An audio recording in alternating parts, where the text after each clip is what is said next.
هسې نن ما چې خپل کار کې ما سره وستوب دی هسې ګوښه یم د حالاتو نه خفه نه یم انشاءالله هسې ګوښه یم د حالاتو نه خفه نه یم خو باور وکړئ په حالاتو هم ډاډه نه یم چوپتیا خورا هسې ګوښه یم د حالاتو نه خفه نه یم خو باور وکړئ په حالاتو هم ډاډه نه یم چوپتیا خورا سپوږمۍ رماله له منزل اوړي که داسې پاتې شي حالات خپله په بلا اوړي ولس په خوله کوي ګورې داسې حکومت نه جوړېږي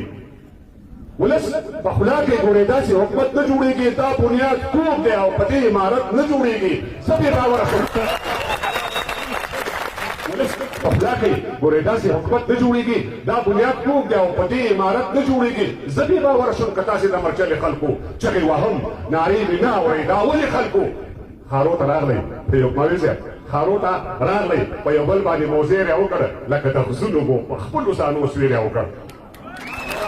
خارو ته راغلی په یو بل باندې موزیر یې وکړ لکه د غزونو مو په خپلو ځانو سویر یې وکړ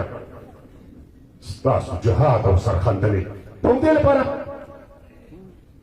ستاسو جهاد او سرخندنې د همدې لپاره ستاسو شعار او ګل څنډنې د همدې لپاره ستاسو ارمان وزارتونه او ریاستونه وبس هایلکس موټر د کابل جان پاخه کورونه وبس وا د مودو چرې ګریوانه سرخوړلې ولې هېڅ پوره کېږي نه ارمانه سرخوړلې ولې که بوله مخه د ښکلا آینه وښویده که بوله مخه د ښکلا آینه وښویده که بودا وار د پښو لاندې زنه وښویده ږیره پټکۍ او اسکټ څادر به بیا پتلون واخلي نه به څوک نوم د مسلمان نه د پښتون واخلي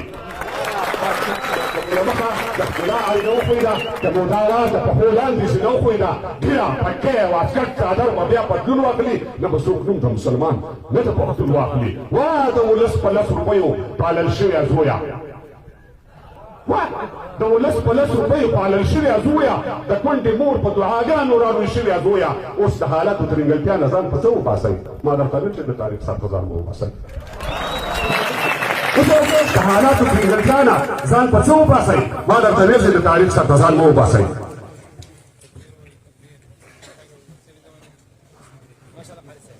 منوشي دا لار پړاوونه جګې او کندې لري منو چې دا لار پړاوونه جګې او کندې لري دا هم منو چې ازادي به لوږې او تندې لري دا هم منو چې یرغلګر به په سرحد تېر کړ دا هم منو چې یرغلګر مو په سرحد تېر کړ دا هم منو چې دا هېواد مو سره بیا کوشیر کړ دا هم منو چې ولایتي امپراتورۍ ختمې شوې دا هم منو چې تنظیمي دوکاندارۍ ختمې شوې دا هم منو چې یرغلګر مو په سرحد تېر کړ دا هم منو چې دا هېواد مو سره بیا کوشیر کړ دا هم منو چې ولایتي امپراتورۍ ختمې شوې دا هم منو چې تنظیمي دوکاندارۍ ختمې شوې دا هم منو چې جاسوسي نظام مو ښه جوړ دی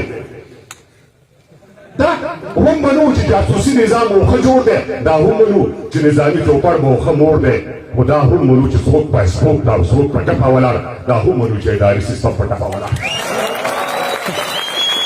دا هم منو چې جاسوسي نظام مو ښه جوړ دی دا هم منو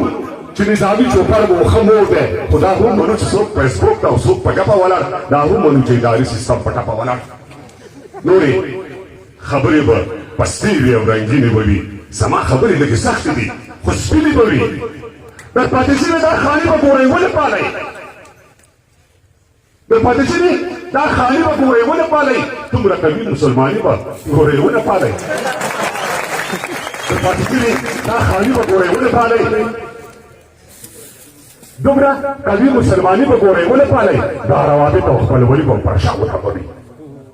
دا روابط او خپلولي به پر شا وتمبوي ناانصافي ناانډولي به پر شا وتمبوي وسله په لاس پر اقتصاد یې تر شا ولاړ و وایي 48 هېواده یې تر شا ولاړ و له غره نه سخت او یو قوي نظام راوپرځېدو ستاسو پر مخ یو ډالري نظام راوپرځېدو وجه یې دا ناانصافي او دا ناانډولي پالل و کار اهل کار ته نه سپارل او قوم ولي پالل و دا ناانصافي او ناانډولي پالل و کار اهل کار ته نه سپارل او قوم ولي پالل و دا به ونه شي چې نارنج صدي الو وایم ونشي چې نارې ته د الو وایم لما نه شپ شپ ګورې نشي شفتالو وایم ونشي چې نارې ته د الو وایم او لما نه شپ شپ ګورې نشي شفتالو وایم زه په دې پوه شوم چې تر مرګه دا غلبېل نه کېږي زه پر دا پوه شوم چې تر مرګه دا غلبېل نه کېږي او زما او د حالاتو جوړجاړی پر یو خیر نه کېږي هغه متل دی چې شوتل کې د واښه نه کوي ګاونډ چې هر څه کوي ودرېږي خو ښه نه کوي هغه متل دی چې شوتل کې د واښه نه کوي ګاونډ چې هر څه کوي ودرېږي خو ښه نه کوي له ما نه زړه غواړي ته هم ځان سره زړه راوړه سبا د کور کې وژلو ته اوبه راوړه چې تا ویلې که په لاس کې دا فرصت راغلو فضل الرحمن ته وایه پورته چې جنت راغلو